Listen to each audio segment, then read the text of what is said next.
قائد کلی جب مل گیا جناب عباس کی ذات پر اپلائی کے لیے، میں کہہ سکتا ہوں نا حسین کی فوج کا لمبردار ہے، پہاڑ اپنی جگہ چھوڑ سکتے ہیں، عباس اپنی جگہ نہیں چھوڑ سکتے۔ عباس کی نظر سامنے والی فوجوں کے آخر پہ ہوتی ہے، اور ایک جملہ کہہ دے، میمنہ میسرہ قلب لشکر، ان ٹرم سے جنگ کی آپ واقف ہے نا، رائٹ سائڈ والا لشکر، لیفٹ سائڈ والا لشکر، سینٹر لشکر کا وہ میمنہ میسرہ قلب لشکر۔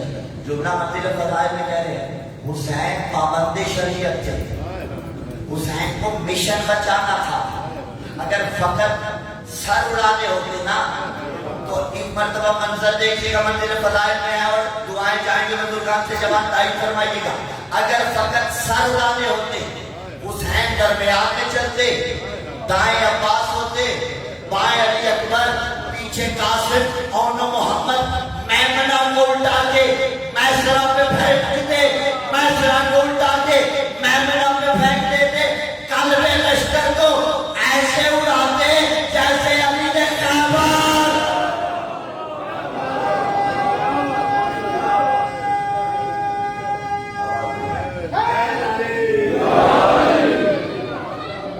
میمنہ میسرہ پہ چلا جاتا، میسرہ میمنہ پہ چلا جاتا، قلب لشکر کی جڑیں اکھاڑ دی جاتی۔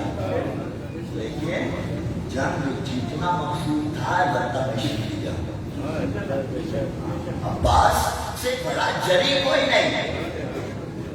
خوب لکھا نا کہ امام باڑوں کو جب ہم سوار لیتے ہیں ملائکہ کو زمین پر اتار لیتے ہیں۔ آخری مصرے میں طنز کیا گیا ہے، اور طنز شریعت نے اسے ناپسند کرا، لیکن جہاں بات حق و باطل کی ہو تو پھر طنز کرنا جائز ہے۔ ہاں کہ بابا اسے آپ اپنا امام مانتے ہیں، حضرت بابا یہ دعوی نبوت کر رہا ہے، دعوی نبوت بھی تو لوگوں نے غلط کیا نا، ٹھیک ہے، یہاں آج کل دعوے بہت سے ہوتے ہیں، میں کھول نہیں سکتا سارے کے سارے۔ امام باڑوں کو جب ہم سوار لیتے ہیں ملائکہ کو زمین پر اتار لیتے ہیں، یہی تو راز ہے سلمان کی ترقی کا، علی سے درس انکسار لیتے ہیں۔ سپاہ شام کہاں شمر کہاں عباس، پھر سنیے گا، سپاہ شام کہاں شمر کہاں عباس، کبھی سنا ہے ہرن شیر مار لیتے ہیں۔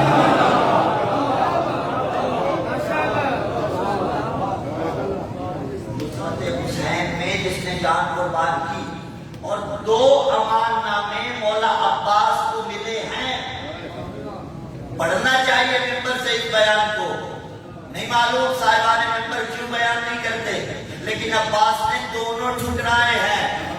عظمت عباس کو دیکھیے، ادھر حسین ہے، ادھر یزید کی فوج کا لشکر ہے، اور شمر کا تعلق جا کے بی بی ام البنین کے قبیلے سے ملتا تھا، ٹھیک ہے، لیکن قریبی بھی ہو کوئی، اگر کوئی نبی کا بیٹا ہو، زمانہ اسے دلیل بنا لیتا ہے نا، آدم کے 2 بیٹے حابیل اور قابیل، حابیل میں درود پڑھتے ہیں، قابیل میں بے شمار کرتے ہیں، بابا کوئی نبی کا بیٹا بھی ہو گمراہ ہو جائے تو ہم اسے نہیں مانتے، یہ تو پھر بڑی دور کا تعلق تھا۔ امان نامہ اس شمر ملعون نے آگے دیا تھا، اور اس کو مخلصی نہ سمجھیے گا، یہ اسٹریٹجی تھی کہ دھوکہ دے دیں، عباس کو ادھر کھینچ لیں، لیکن جانتے نہیں تھے، بھولے بھٹکے تھے۔ شمر نے جب امان نامہ لا کے مولا عباس کو پیش کیا، پہلے تو مولا نے جواب ہی نہیں دیا، یہ بلاتا رہا کہ آپ کے لیے امان ہے، مولا نے جواب نہیں دیا۔ امام حسین علیہ السلام نے کہا اس کا جواب دیجئے، اب جب جواب دیا، امان نامے میں کیا تھا؟ امان نامے میں یہ تھا آپ کو بھی امان ہے، لیکن شرط یہ ہے حسین کو چھوڑ دے، جملہ سنبھالیے گا، شرط یہ ہے حسین کو چھوڑ دے۔ عباس نے کہا تم پہ بھی لانا، تمہارے امان نامے پہ بھی لانا۔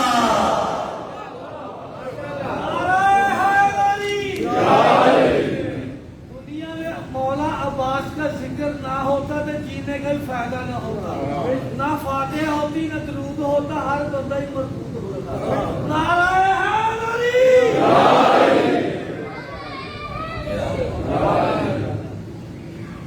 دونوں امان نامے مولا ابوالفضل عباس نے ٹھکرائے. یہ حضرت عباس دیکھیے کہ اطاعت حسین کا عملی پیکر ہے عباس اعظم کا. وفا جس پہ نازا ہو. اور میں منزل فضائل میں ایک جملہ کہہ رہا ہوں. کل میں نے عرض کیا تھا کہ برآمدی چونکہ آپ کی رات کی ہیں لہٰذا انشاءاللہ العزیز کو قبلہ علامہ محسن رضا کاظمی صاحب کے لیے میں مضمون چھوڑ دیتا ہوں کہ شب میں وہ پڑھا کرے. میں کوئی اور مضمون پڑھ رہا ہوں اسی واسطے. لیکن منزل فضائل میں کہہ رہا ہوں جناب عباس کا صاحب آج نہیں پڑھیں گے ہم. منزل فضائل میں کہہ رہے ہیں قبضہ عباس نے کہا کیا فرات پہ کیا نا. میں دعائیں چاہوں گا اس جملے پر. دیکھیے تخیل ہے اور ہمارا ذاتی تخیل ہے, اپنی شریعت کے ساتھ ٹکراتا بھی نہیں. عباس نے فرات پہ قبضہ کیا اور پانی نہیں پیا. میں کہتا ہوں اس سے آگے بڑھیے کہ جو فرات پہ قبضہ کر لینے کے بعد پانی پینا تو دور, پانی کی بو بھی حلق میں محسوس نہ کرے اسے عباس کہا جاتا ہے. نہ آنے دے اطاعت حسین کے واسطے پانی کی بو سے عباس کہا جاتا ہے. عباس وفا سکھاتے ہیں, وفا دین سے سکھاتے ہیں مولا, وفا حسین سے سکھاتے ہیں مولا. عزیزان گرامی یہ قدر دیکھنا پڑے گا کہ میں عباس سے با وفا کا ماننے والا ہوں. ہاں, اور یہ جتنے بھی نعرے مولا ابوالفضل عباس سے مربوط ہیں خصوص جن میں وفا کا تذکرہ آتا ہے ضرور لگنے چاہیے. لگایا کیجیے ان نعروں.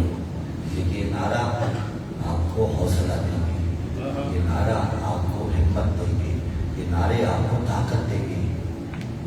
لیکن وفائے عباس سننے کا حق کیا ہے؟ وفائے عباس سننے کا حق یہ ہے کہ میں اگر زندگی میں اپنے عزیز و اقارب کے ساتھ رہ رہا ہوں تو میں ان سے وفادار ہوں. وفائے عباس سننے کا حق یہ ہے, بنا کر کے پیش کروں گا کہ اگر کسی کا بابا کسی بچی پہ ٹرسٹ کرتا ہے تو وہ بابا کے ٹرسٹ کو کبھی نہیں توڑے. وفائے عباس کا مطلب یہ ہے کہ کسی کا بھائی اگر کسی پہ بھروسہ کرتا ہے تو وہ بھائی کے اعتماد کو نہ توڑے. رشتے نبھانا سیکھیے عباس کے ساتھ. وفا عباس سکھاتے ہیں. وفائے عباس کا سلیقہ یہ ہے کہ میں اگر علم عباس اٹھا رہا ہوں ایام میں اور اٹھاتے رہیں گے اسی پہ تو فخر ہے. تو ان ایام کے بعد اگر میں حلقہ ماتم میں کھڑے ہو کے عباس کا ماتم کرتا رہا, اگر میرے ہاتھ سینے تک آتے رہے تو ان ایام کے بعد میرے ہاتھ تکبیرۃ الاحرام کے لیے جانے چاہیے. صبح شام مجھے اگر موقع غازی بننا ہے تو مجھے ویسی اطاعت کی کوشش کرنی ہے. ایک دم سے نہیں ہوتا, لیکن مدد عباس سے طلب کر کے حسین کی سیرت میں چلنے کی کوشش کرنی ہے. ناظرینو آئیے تذکرہ کر لیتے ہیں آج حسین کے علی اکبر کا. میرے اور آپ کے چھجے مولا سے کسی نے پوچھا تھا مولا سب سے زیادہ شیریں شے کون سی ہے؟ مولا نے کہا سب سے زیادہ میٹھی نعمت میٹھی چیز جوان اولاد ہے. مولا پھر تلخ کیا ہے؟ کہا اسی جوان اولاد کا مر جانا. اجر کو بدل جاؤ. سیرت میں, صورت میں, کردار میں, گفتار میں جو رسول کی شکل, جب بھی اللہ نوازوں پہ رحم کرے, جب بھی زیارت رسول کے مشتاق ہوتے علی اکبر علیہ السلام کو دیکھتے نا. اور اللہ ایک جملہ کہے بلا تشبیہ, اتنا پیارا تھا حسین کو علی اکبر کہ کربلا سے کوفہ, کوفہ سے شام, جس نیزے کی بلا تشبیہ نوک پہ اکبر کا سر تھا حسین کا سر اسی طرف مڑ جاتا تھا. اجر کو بدل جاتا. اجرکم اللہ. اور بی بی ام لیلا ایک رات حجرے سے باہر گئی ہے. جب واپس آئی دیکھا حسین اکبر کے سینے کے بوسے لے رہے ہیں. کہا آقا یہ کون سا انداز ہے؟ کہا ام لیلا آپ آج دیکھ رہی ہیں جب تک حسین اکبر کے سینے کے بوسے نہ لینے حسین کو نیند نہیں آتی.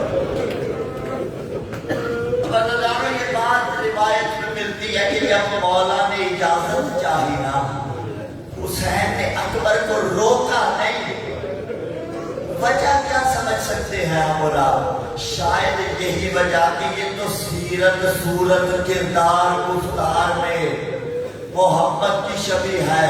اور مجھے تو اذان علی اکبر اکبر سے دلوانے کی بھی حکمت یہی سمجھ میں آئی کہ اس کے لہجے میں محمد کا لہجہ سنیں گے شاید زینب کا پردہ بچ جائے گا. اجرکم اللہ اجرکم اللہ. حسین نے اجازت دی. کہا جس نے ماں بن کے پالا ہے اس سے مل کے آ. عزادارو حسین نے ایک نظر علی اکبر کی طرف کی. بس دو ہستیاں ایسی ہیں جو خیام سے ایسے نہیں نکلی جیسے جگجو نکلتے ہیں. پھر کریے سوال کیسے نکلے؟ عزادارو دو ہستیاں ایسی ہیں جو خیام سے ایسے نکلی جیسے بھرے گھروں سے جنازے نکلا کرتے. اجرکم اللہ اجرکم اللہ. اور عزادارو گھروں سے جب جنازے نکلے نا کبھی بہن آگے بڑھ کے جنازے کے ساتھ لپٹ جاتی ہے, کبھی ماں آگے بڑھ کے جنازے کے ساتھ لپٹ جاتی ہے. اکبر جنگ کے لیے تیار تھے. میں لفظ کہہ دوں نا جنازے کی طرح نکل رہے تھے نا, اسی لیے راوی نے کہا بار بار ایسا لگتا تھا دامن میں کھچی پڑ رہی ہے. ارے دامن میں کھچی کا پڑنا بتاتا ہے شاید روکنے والی کوئی اور مزدور نہیں 4 سالہ سکینہ. اجرکم اللہ اجرکم اللہ. بس اللہ علی اکبر کا گھوڑا نکلا. ایک مرتبہ علماء نے اسی انداز میں پڑھا, پیچھے سے فضا کی آواز آئی. کہا اکبر رکو. کہا وقت نہیں ہے. کہا مڑ کے تو دیکھو.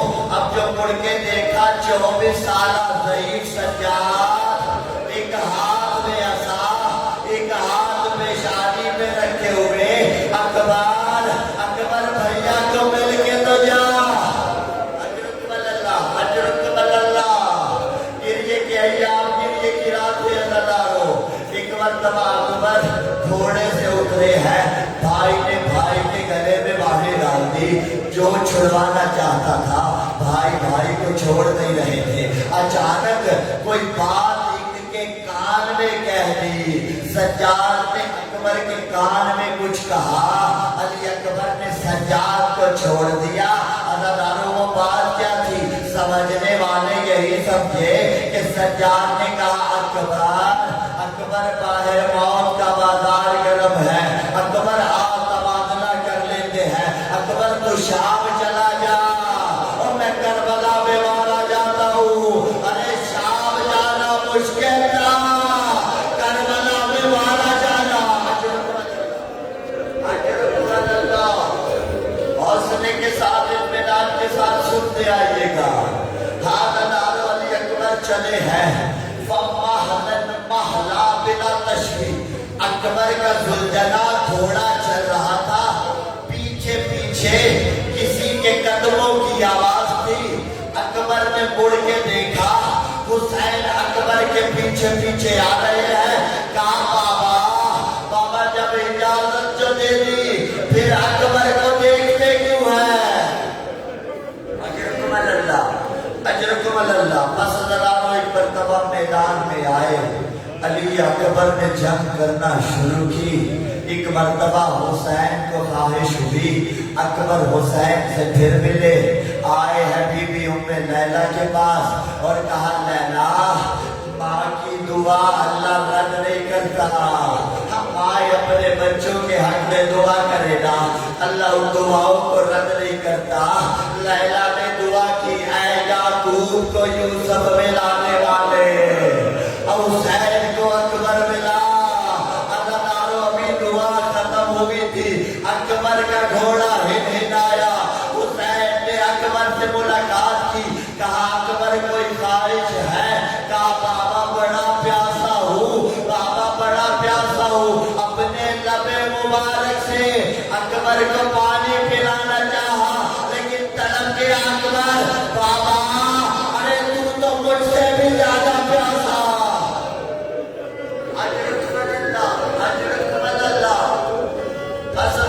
علی اکبر دوبارہ میدان میں آئے، لیکن اب حسین کو اکبر نظر نہیں آ رہے۔ بلا تشبیہ اکبر زین سے زمین پہ جب آنے لگے نا، عزادارو علی اکبر نے گھوڑے کے گلے میں اپنے دونوں بازو ڈالے۔ روایت نے کہا کہ گھوڑے کی آنکھوں میں خون تھا، اسے پتہ نہیں چل رہا تھا اپنا کون ہے اور بیگانہ کون ہے۔ حق تو بنتا تھا حسین کی طرف واپس آتا، لیکن آنکھوں میں خون تھا، فوج اشکیا میں گھستا چلا گیا، اور جدھر سے اکبر گزرتا تھا ظالم تلواریں مارتے تھے۔ حسین کا